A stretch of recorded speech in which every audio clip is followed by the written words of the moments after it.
after Xi Jinping took power in 2012, we actually could see a lot of connections in terms of parallels of how elements of the Chongqing model were being absorbed into CCP's broader political style of governing. What was Bo Xilai's Chongqing model, and how does it help explain Xi's China? Zhang Yueran, a sociology PhD student at Berkeley, joins China Talk to discuss. Yueran, welcome to the podcast. So what does most Chinese analysis miss that a sociological approach helps with? Let me discuss this with a concrete example. Because since 2013, we all know and see that there has been a pretty dramatic political transformation going on in China in terms of the CCP's political style, governing style, which people have been saying is getting more repressive, more authoritarian, more ideological, more focused on shaping and guiding public sentiment, and less tolerant of political dissent. People have been saying those changes have been happening in China since 2013, basically under Xi Jinping's leadership. And the question, of course, is how to explain this pretty dramatic political shift. And most conventional analysis put two answers on the table, basically. The first answer centers on Xi Jinping, the individual himself, right? It explains the political shift through Xi Jinping's personal background, his psychology, his personality, so on and so forth. And the second answer is basically like what we are seeing since 2013 is basically a revival of what the CCP has been doing in its Maoist years. Those are the two mainstream ways of analyzing China's political shift, a post-2013 shift. And I think what those analysis myths, which a sociological approach can help with, is that we really need to look at the structural factors that were confronting the CCP around 2012, 2013, around the leadership turnover, in order to really make sense why we are seeing what we are seeing after that leadership turnover. And in order to do that, we not only need a sociological perspective, but also a historical perspective. Namely, we really need to look at the specific political happenings or the political drama that has been happening in the years preceding 2012. Good thing we have you on, because that's what we're going to do for the next hour. Let's kick it off. Bo Xilai, who is he? So he's what people would call a red princeling, which means his father was a very experienced revolutionary from the CCP's early years, and his father rose to very high ranks within CCP during the Maoist era, and then he entered the political establishment, and then he entered the official rank himself. And Bo Xilai first made a national political profile when he served as the mayor of Dalian, which was a city in China's northeast. And then after that, he entered the central state and became the Minister of Commerce. So in both of these positions, he was quite good at catching a media limelight and showing his political competence and also his political ambition. And in 2007, he was assigned as Chongqing's municipal party secretary, in which position he started to initiate a series of very transformative political practices through Chongqing's municipal state. And those political practices were commonly called the Chongqing Model. And that was the moment when he really started to make huge political shockwaves, both in China and also outside China.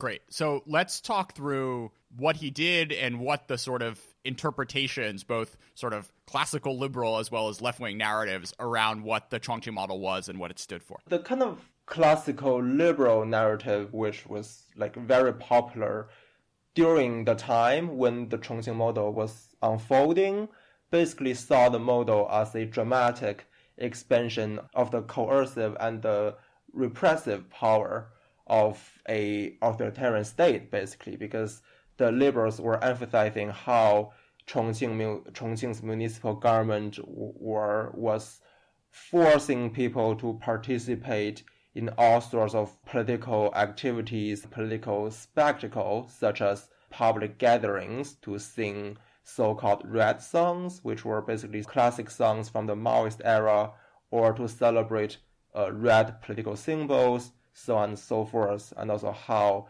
Chongqing's municipal government was cracking down civil society groups, lawyers, entrepreneurs in the name of striking black gangsters. So that was the elements of the Chongqing model that the liberals were seeing, and they emphasized how coercive and repressive that was. And on the other hand, the left-wing narrative was basically saying we should look at how the Chongqing's municipal government was trying to redistribute wealth from the wealthy to the poor, and how government was trying to explore a new developmental path that was more equitable, more economically just, so on and so forth. So those are basically the two popular versions of how Chongqing model was understood. And they were diametrical, but both problematic. You don't necessarily buy either of these narratives, and the way you came about your own theory of the case is a little curious roundabout way of looking at real estate tax policy. So tell us how this came to be your key to creating a different framework for what was going on with our friend Bo.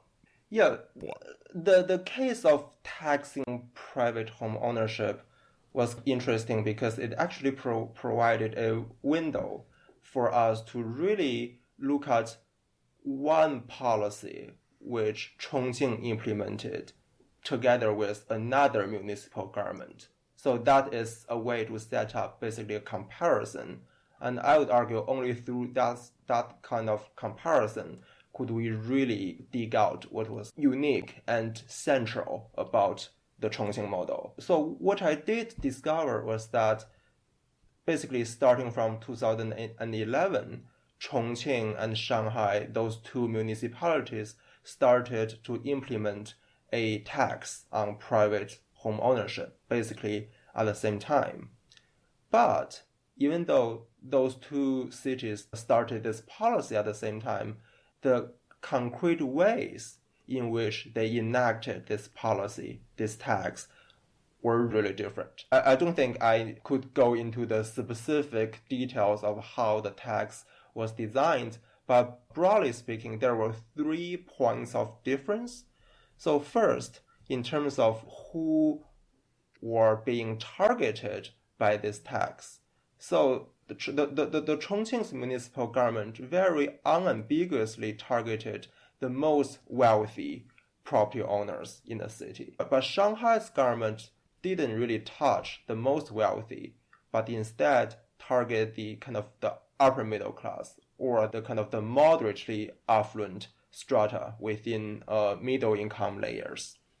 So secondly, in terms of how the local government were framing this tax, so in Chongqing, the tax was framed as a redistributive measure in terms of transferring wealth from the rich people to the poor people to the ordinary people to achieve some degree of redistributive justice. But in Shanghai, the government used very kind of technical terms in order to frame the tax as basically a technical and economic intervention in the housing market in order to tame the housing market boom. So the tax was framed in very technical language in terms of how to adjust supply and demand of housing, so on and so forth. So thirdly, in terms of how the tax was concretely carried out, we actually see the Chongqing government, when the officials were trying to collect the tax on those rich homeowners, the officials paid a lot of attention to mobilizing popular pressure, to inciting ordinary people to put popular pressure on those rich homeowners in order to force those rich homeowners to comply. So basically, the whole tax collection affair was turned into a nexus for mass mobilization.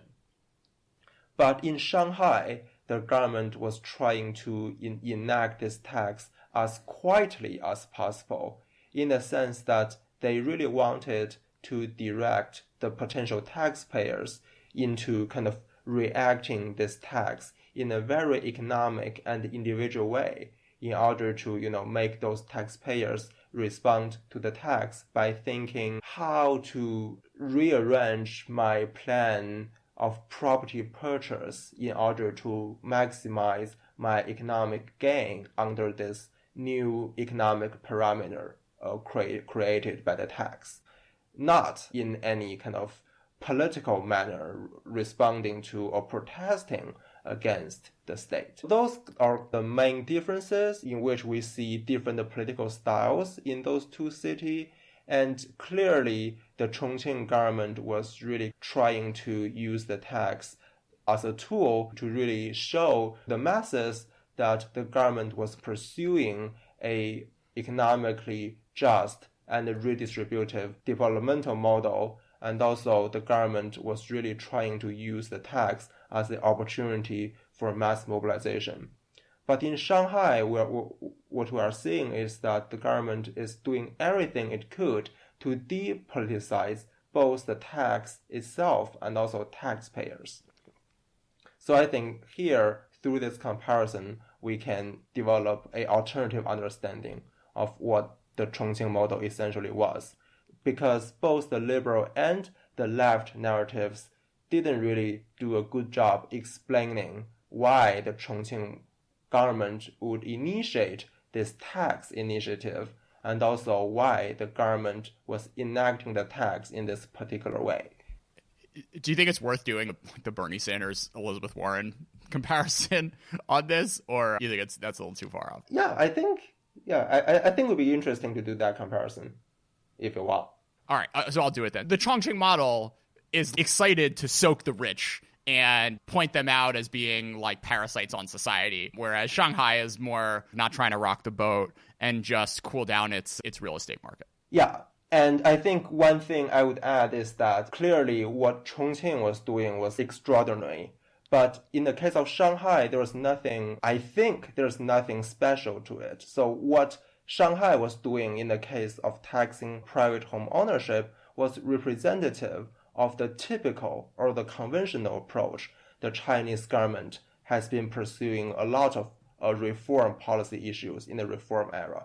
So in this sense that we are not sucking the rich, we are not politicizing, we are framing everything as economic, technical, and apolitical. We are trying, to just make people think of themselves not as political subjects, but as economically rational subjects, maximizing personal gains. So all of that stuff, which we are seeing in the case of Shanghai, was representative of what the Chinese government has been doing in the reform era since the 1990s.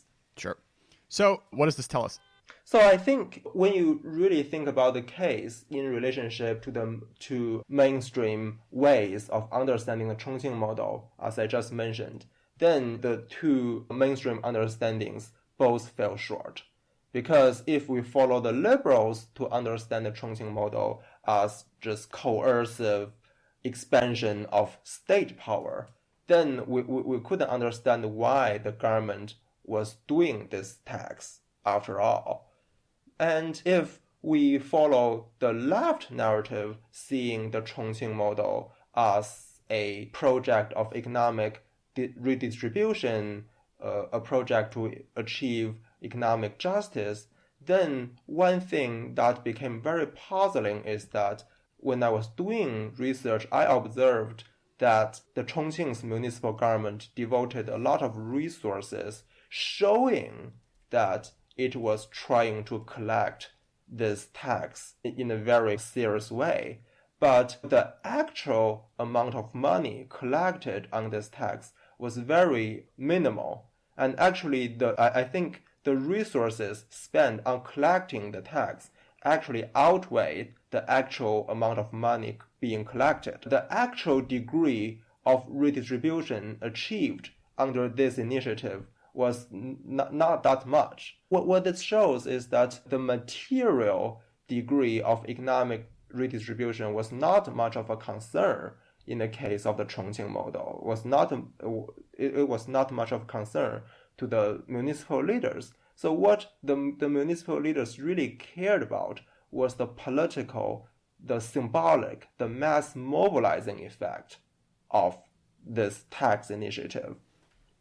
So I think following that logic, we could understand the Chongqing model first and foremost as a project of mass political mobilization. And this project of mass mobilization was really trying to draw the masses into believing an ideological vision that identified the municipal government, and especially a charismatic state leader like Bo Xilai, as the champion of the people. So I would say mass mobilization was what was central here. And it was really intended to develop a sense of collective identity between the people and the state by mobilizing the masses to actively participate in all sorts of political activities. And some of those activities were spontaneous, whereas most of those activities were orchestrated by the state.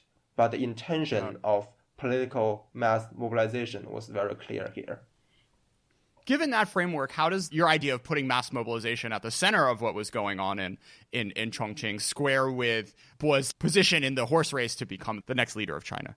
So there's one very interesting and very crucial detail I learned during my research process, which is that kind of around late 2009 and early 2010, municipal officials, not Bo Xilai himself, but other municipal officials, started to reach out to the fiscal technocrats within the central state, saying our municipal government was really willing to experiment with this tax initiative. And then the response from the fiscal technocrats was somewhat skeptical, in the sense that they were really worried, what if the top national central leaders would not approve of Chongqing's plan, given, Bo Xilai has many political enemies within the top national leadership. So that was the question the fiscal technocrats within the central state raised to Chongqing's municipal officials.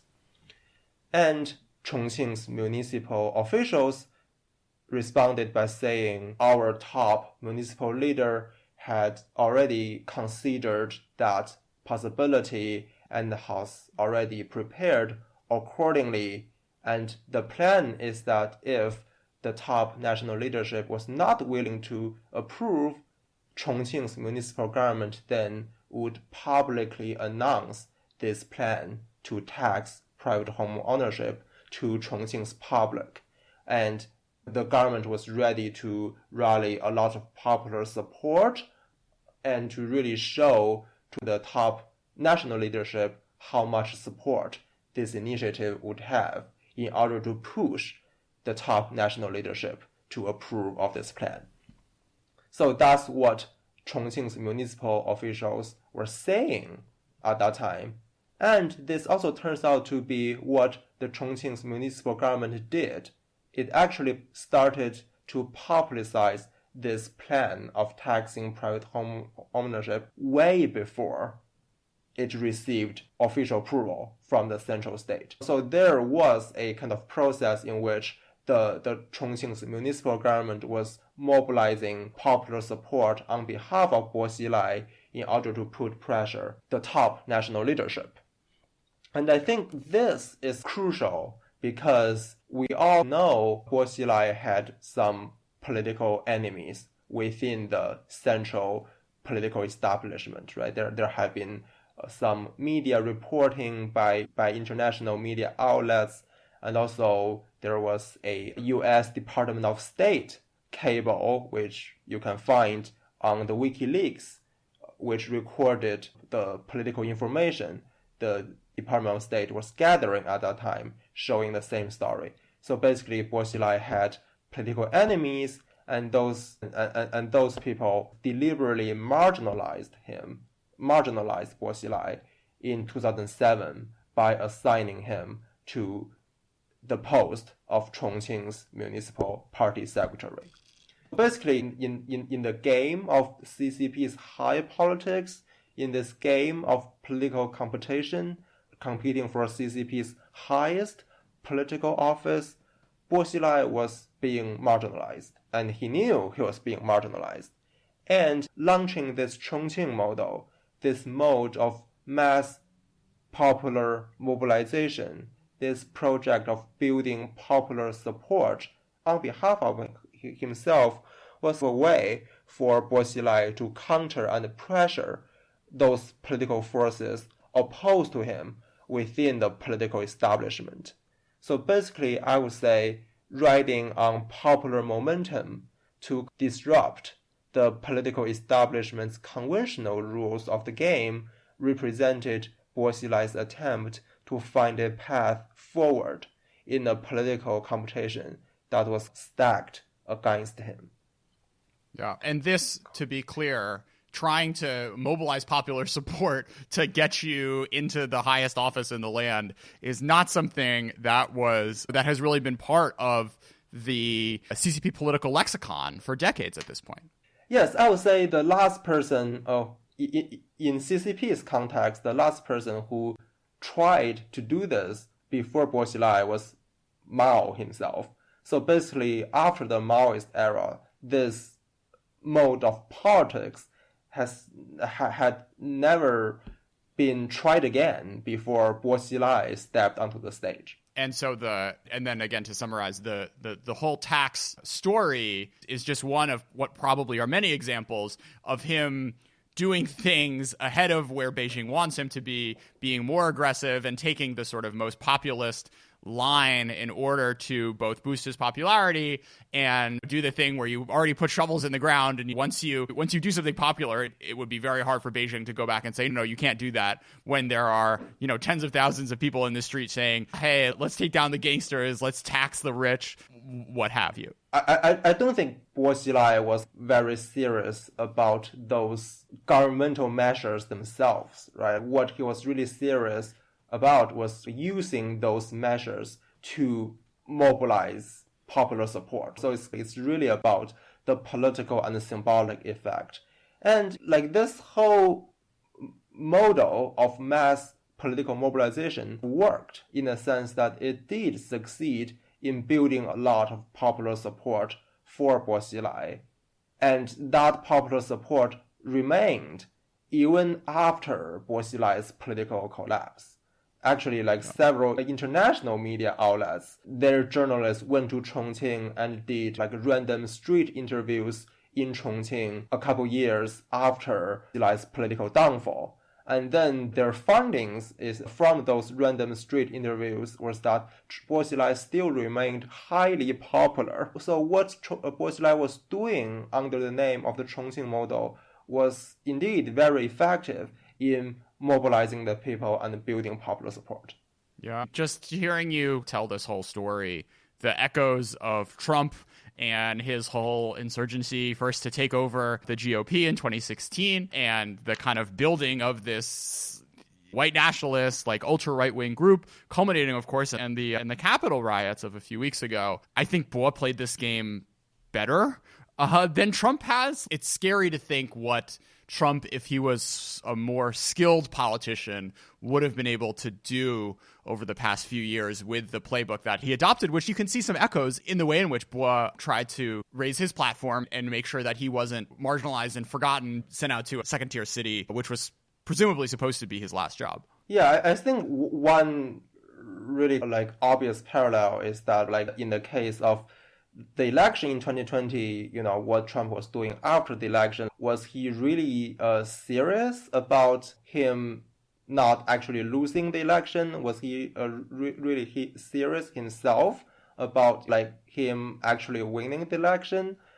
I think what he was really serious about is actually seizing this opportunity to launch a whole series of efforts to mobilize his base, to energize his base. So like whether he himself was convinced that he actually won the election or not was not much of concern to him. But like what was really key here is that this provided yet another very good opportunity for mass mobilization. So I think that was what made Trump comparable to Bo Xilai. And totally. Then I think another kind of interesting observation we could make is that when people were talking about the rise of popular forces in contemporary politics, which is a very hot topic, both within scholarly circles and also public discussion, like people talk about Trump, Le Pen, UKIP, and Orban, Erdogan, Modi, Duterte. So those are the figures people usually invoke when they talk about popular forces in contemporary politics. But basically, no one has included Bo Xilai in this list of people. And I actually think if we include Bo Xilai in this discussion, then we can have some very interesting new observations and conclusions to make. So we have this pretty dramatic threat to the way of politics in the CCP that Bo poses. What lessons did Xi take from his model, and how did he try to distance himself in his governing style from what Bo did? As you mentioned, Bo did was threatening to the CCP's political establishment, right? I'm not saying it's just a matter of Bo himself threatening other political competitors. I think this is a very important point to keep in mind. Like what was really threatening about Bo was not only like his own kind of position within the competition and how he was threatening other competitors, but the way he was competing in this political game was so heterodox, right? Like he was trying to bring popular energy to bear on CCP's high-level political competition. So that was made the entire way of competing so threatening, because he was trying to channel popular energy on the grassroots, this kind of like mass mobilizing forces to disrupt the conventional ways of competing within the CCP's political establishment. So that constituted a political crisis, and that kind of underlined the whole political drama that unfolded in 2012, eventually causing Bo Xilai's downfall. But even though Bo Xilai was removed from office, his attempt at CCP's highest offices did not succeed. The popular energy he mobilized did linger on for a while. There were even like talks among Chongqing's ordinary citizens about launching collective action to protest the central state in order to save Bo. So that were Chongqing's people's reactions on the ground. How to deal with this political crisis? From the standpoint of the CCP, that was definitely a huge crisis that has to be somehow coped with. So connecting that background, that context, to what we actually have seen the CCP doing after Xi Jinping took power in 2012, we actually could see a lot of connections in terms of similarities, parallels of like how elements of the Chongqing model were being incorporated and absorbed into CCP's broader political style of governing, and which became much more widely used in Xi's new era. So great. So let's walk through some of those.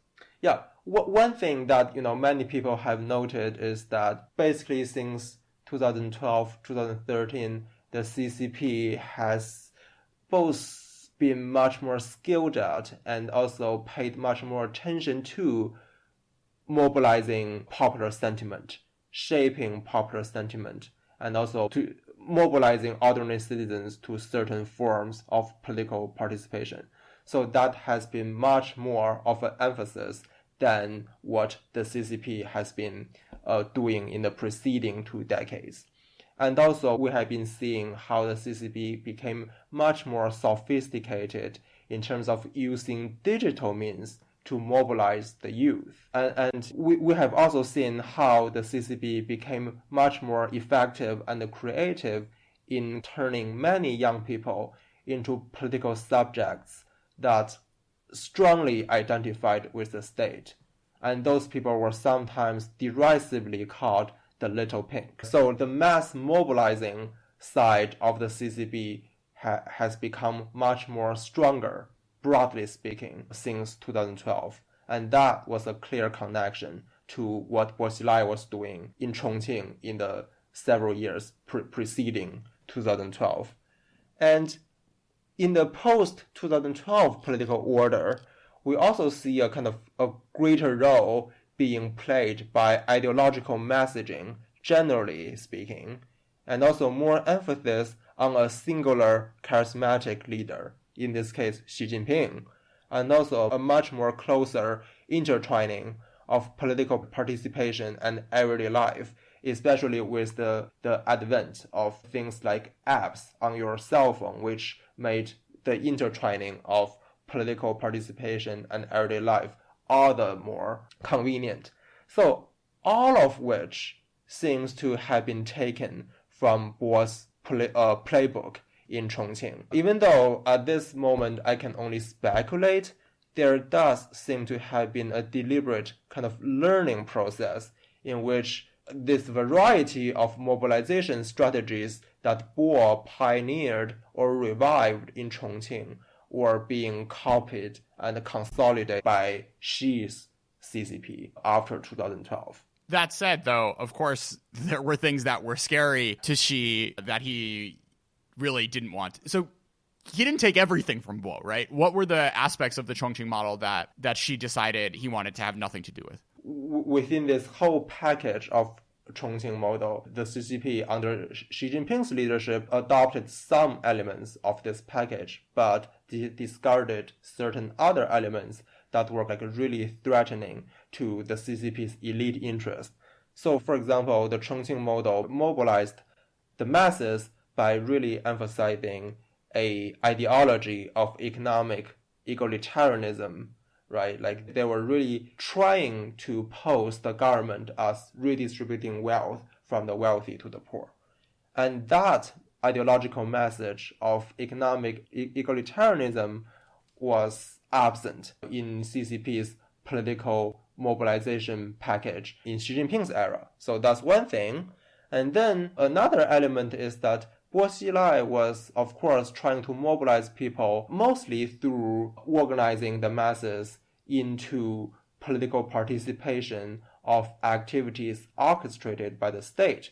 But at the same time, he was also tolerant of some political activities, collective actions and protests that were spontaneously organized by people and actors on the grassroots, and try to take advantage of those spontaneously organized collective action and protest in order to really pose himself as someone who was listening to the grassroots, standing together with the grassroots. But that tolerance of spontaneously organized collective action was also absent under Xi Jinping's CCP. So those elements that were mostly subversive, potentially speaking, of CCP's conventional established elite interests were discarded.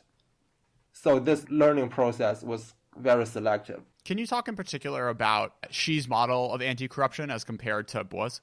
In this case, I think there are both similarities and differences.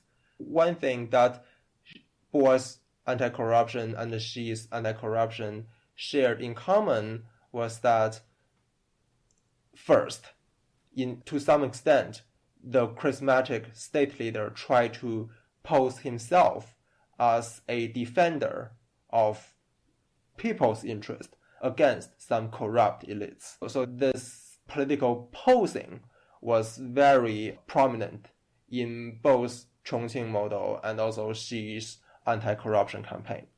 And also, both of those anti-corruption campaigns really emphasized a kind of like collaborational aspect in which the state was trying to encourage people on the grassroots to provide hints and clues to the state in terms of revealing those corrupt elites. So this collaborational element was also there in terms of the state was saying anti-corruption was only achieved because the state and society were collaborating. But at the same time, there was one thing Bo Xilai was doing in Chongqing that was not very prominent in Xi Jinping's anti-corruption campaign, which was to really mobilize the masses to publicly celebrate the crackdown of corrupt elites. So, for example, there was one former police chief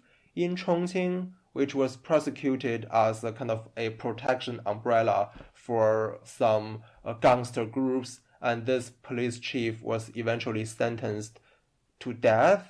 And right after he was executed, people in Chongqing started to put banners on the street, lit firecrackers, and also marched on the street to celebrate his execution. And so here you can very clearly see the anti-corruption campaign was closely intertwined with mass mobilization.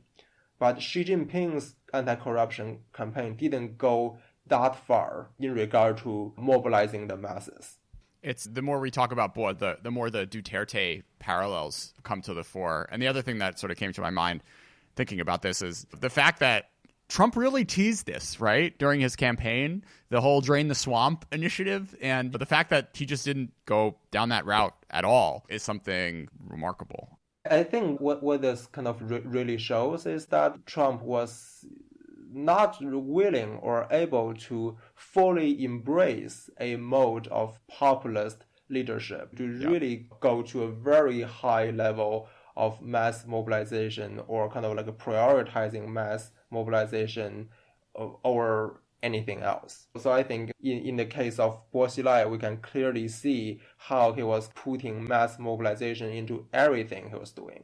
Trump, at the end of the day, thought it was really cool that like former Goldman Sachs people would work for him. And that's not something that had any, interest in, is that sort of co-optation. Though, anyways, just stepping back a little bit, thesis you have about how sort of the depoliticization post-1989 opened the space for Bo to do his thing in the first place. So the Chongqing model was a huge counterpoint to depoliticizing mode of governing, in the sense that the Chongqing model was really trying to bring people in to political activities, to political participation, in order to develop a sense of political identity.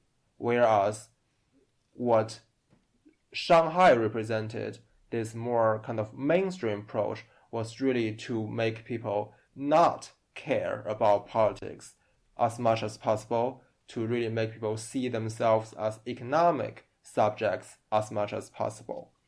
So here I think what this contrast shows is the relationship between the Chongqing model and the broader political change the CCP has been embracing in 2 decades, basically between 1989 and 2010. I think it is fair to summarize the political transformation the CCP has been initiating in those 2 decades as 2 different sides. The first is like a depoliticizing side, in which the CCP was trying to create widespread political apathy by framing both its policy actions and ordinary citizens as apolitical.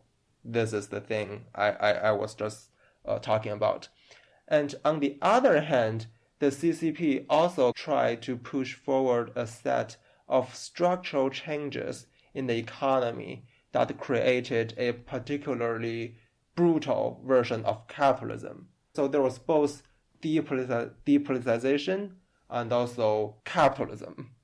And both of those 2 things gave rise to deep contradictions. So on the one hand, the CCP's depoliticizing tendency created a void in which people's underlying desire for meaningful political participation remained unfulfilled. At the same time, the version of capitalism the CCP instituted kind of engendered increasingly appalling economic inequality. So I think those contradictions were exactly what provided the exploitable openings for something like the Chongqing model and enabled it to succeed in winning so much grassroots support.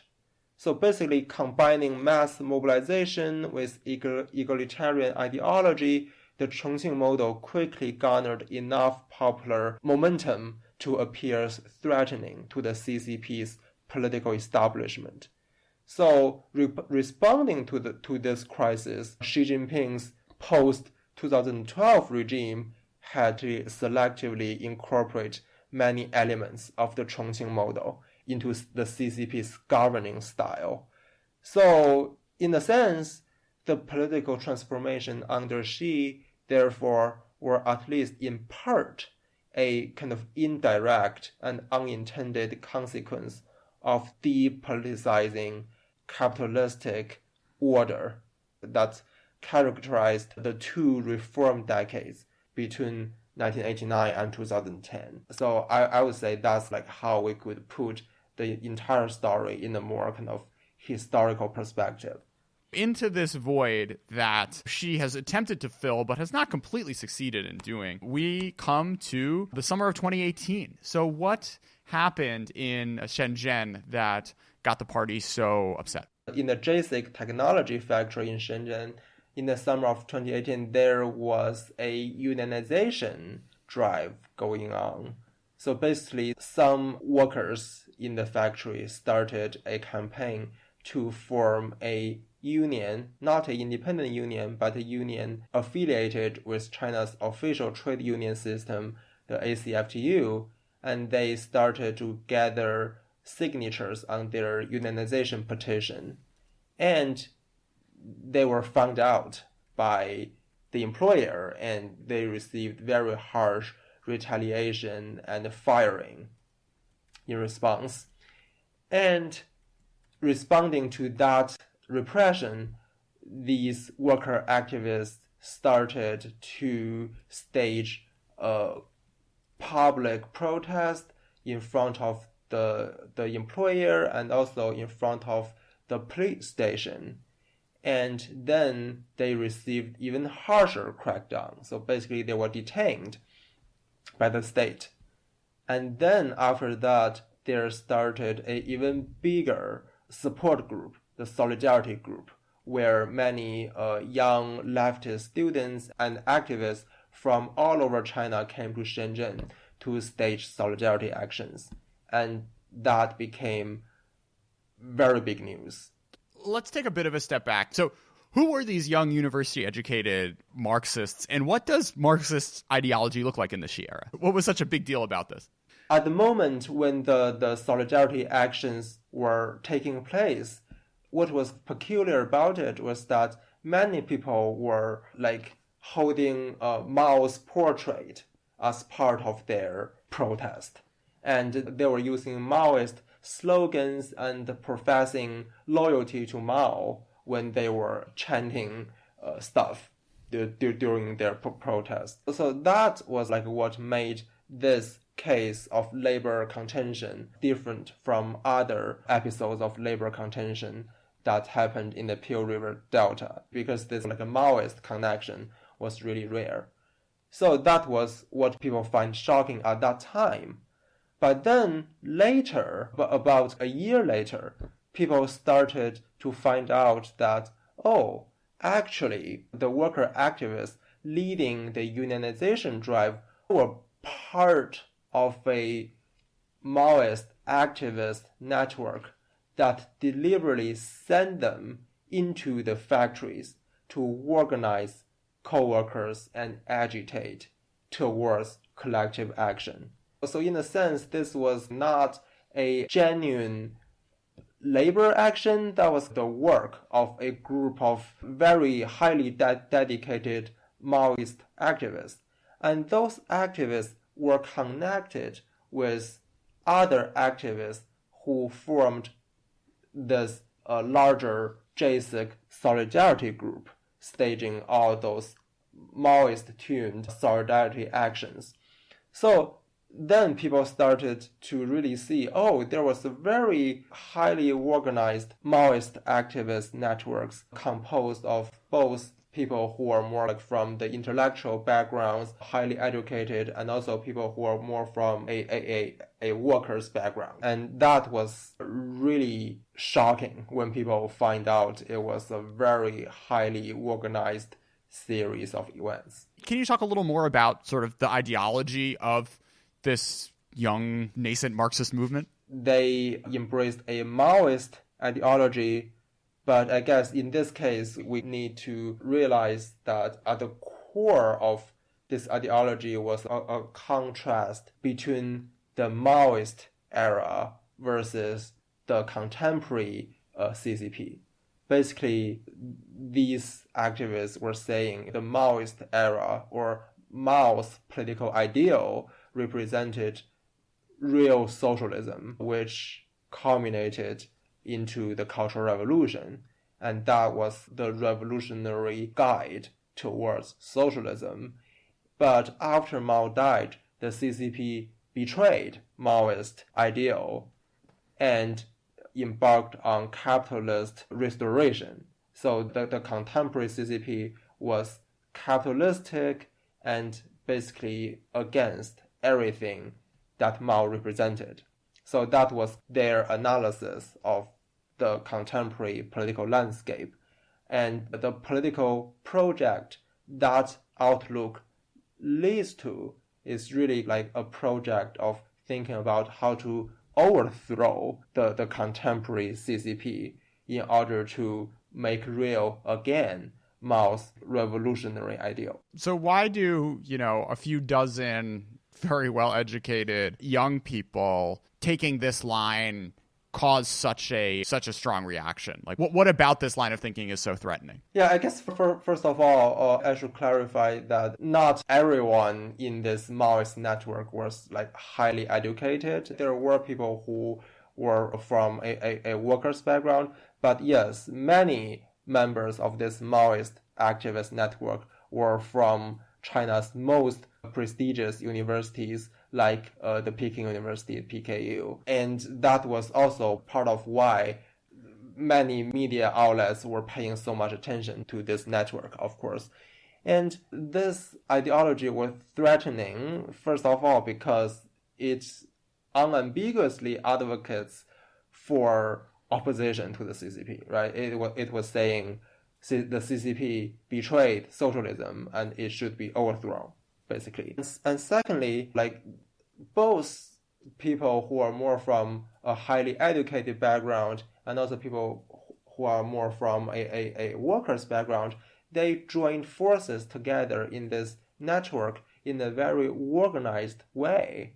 And both the degree of organization achieved within this network and the very fact that people who are from intellectual and workers' backgrounds fused with each other in this network represented a political threat to the CCP. Do you have any thoughts, Yueran, on like how the CCP has tried to neuter and bring Marxist analysis and Marxist departments within Chinese universities to counteract this line of thinking? One thing that is interesting to follow is that occasionally the CCP has been taking a like anti-capitalistic tone like in their action and propaganda, right? One prominent example was what the CCP has been doing recently to Ma Yun and his financial corporation. Yes, sometimes the CCP was trying to frame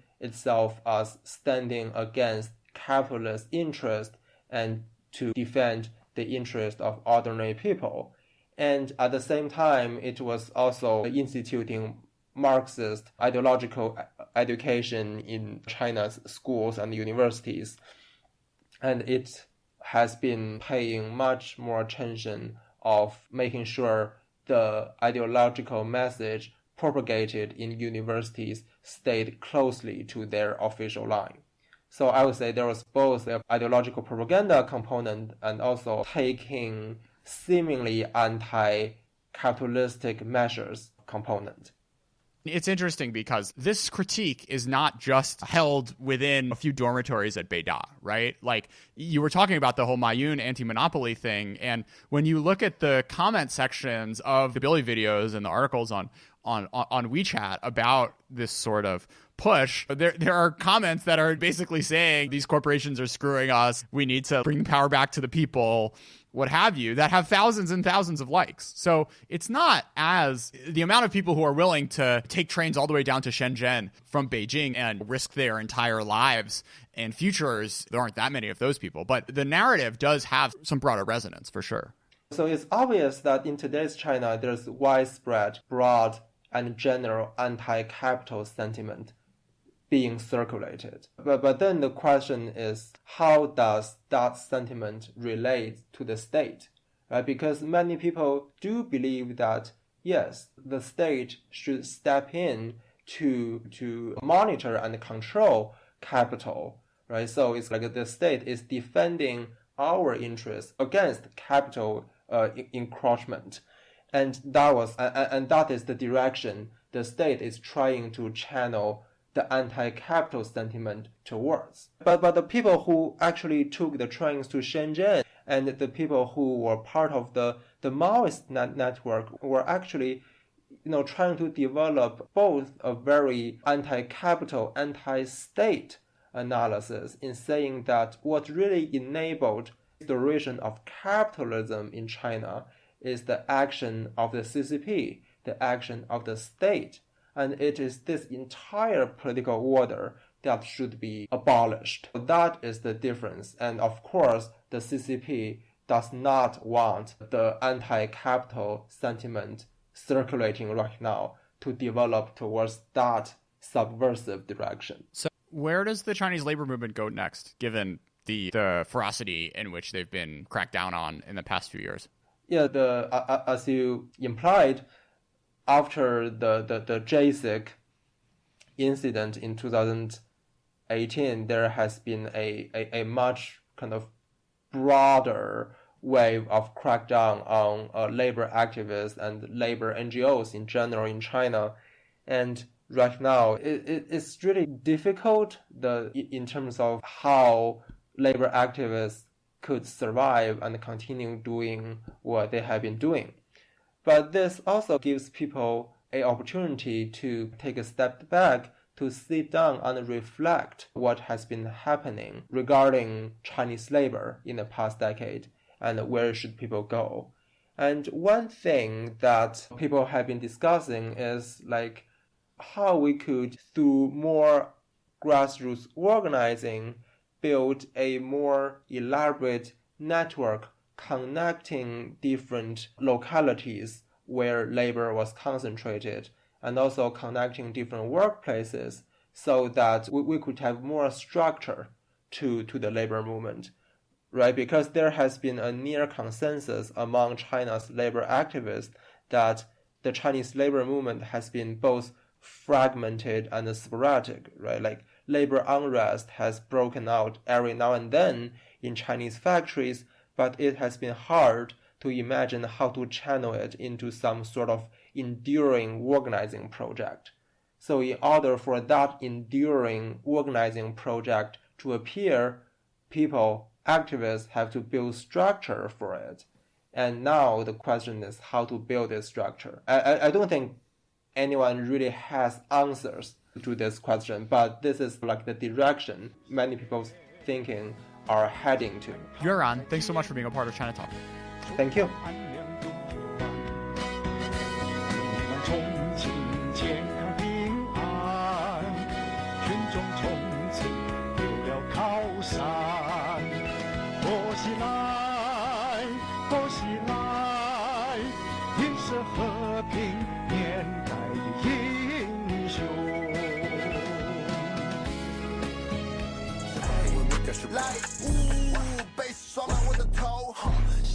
Let me know，喝了2口开始醉。说爱我没理由，想要成为我的谁，我不需要你来陪，你想要的我都有，我想要的你都没，在而些喜欢搞 diss， 真理都还没得意思，节奏不发的个底子，对号入座嘛你可能要气死，看到起耍的是气势，善良的宝石藏在我的句子，我不得当一个戏子，耍不拢麻烦就开点 please， 让他们爱到起倒闭，10个有9个是宝气，DKO 让黑车倒地，老子们根本都不需要考虑，盘旋在寒冷的高地 ，broadcast 都不跟你交易，来找我必须要保密，换来的下你总让我很焦虑。爆料下哈库为例，下电影让我买地，超大杀伤力武器，Hannibal recipe， 看你娃心头都没得底，我不管今天是星期几 ，You getting cold I get heat， 爱你的几个杜卡迪，三亚人全都在嘎西，要哈手更多的 money， 飞到台北飞到巴黎，老子都拿到去Uzi，你们都给我下苦力，吹皮 ROG 可惜，装进我纯白色 hoodie， 小子的 shit 早就 reject， 怕你听不懂有点，就我圈，离家都裂，全部都是带风领卷，你们要选，摸索连线，地底永远都是地铁，勾下钱，勾下钱，买到脑壳勾下钱，你错死，已经过时，世界末日，我在我的卧室作死，不想作死，已经作死，不说是给你上课非要作死，希望鼻子都细，这儿给都不起，想是拖老子皮在你脖子上吸，离我提都不提，想活下去，日妈做啥子气，像 AK47 加高器对到你Shitting on fake heads, picking up front us. They just two-faced, got me go so quick. They hella real shit, picking up fraud knock it on real quick. Squid in a savage taste, printing on work. Got your bitch in a squirt, you make a news on the worst. How come you don't make a turn? Fuck you famous and rich, ayy. Fuck shit I can relate, yeah. Fuck you bitch, ayy. Conversations that too late, yeah. 刷好兄弟每天 freestyle yes sir， 刷肯定我们状态最自在Real playboy 不在家做起，这样 cash flow 能有 follow me， 梦想这样响应才能养得起，我们帅的领导不止2杯米，混成充满劲儿 ，everybody turn， 看我打开中文说唱新世界的门儿，脸上都买纹儿，来个 ASA 粉儿，全世界都哼着嘎西走出来的曲儿，2019完了，老子过来做个总结，历经中的生长从来没有让我松懈，都想我是卡特完成又一次的空姐，你会发现以后我们玩的更加猛烈。现在我们在这里，嘎西很真心话一上，拿我们做对比，根本都没有意义。跟我对说你被闯了柜要后悔 ，I'm a spray everything on my way，every day pocket way 我很贵，很不费，让人黑他妈闭上了嘴。嘴里水，太多人真理太水，而且还想得太美。有天有人为啥子走不出习惯环境拖了后腿？小垃圾耍些把鞋盖了狗等地，也 sucky， 表面装 peace， 背后真理，人生生凶干地，看我加大马力，属性大门敞开，欢迎选手全部都过来耍，我们这下回报跟黑的发不了再大，不服的人都听不懂理，我教你们他是耍，希望你们后知后觉发生过的实力太好。从上手术没在少苦斗，只是在单纯地炫耀技巧，起了大夫让你迷路，我就是路标里一定要记好。来不及我当年在晦气学2年，老子是黑武器，你们打破2拳，扶不起不努力，老汉再说2遍，复读军输不起，让他们不服气。规定你负责假主席，你假瓜追不上老子，你 get 掉。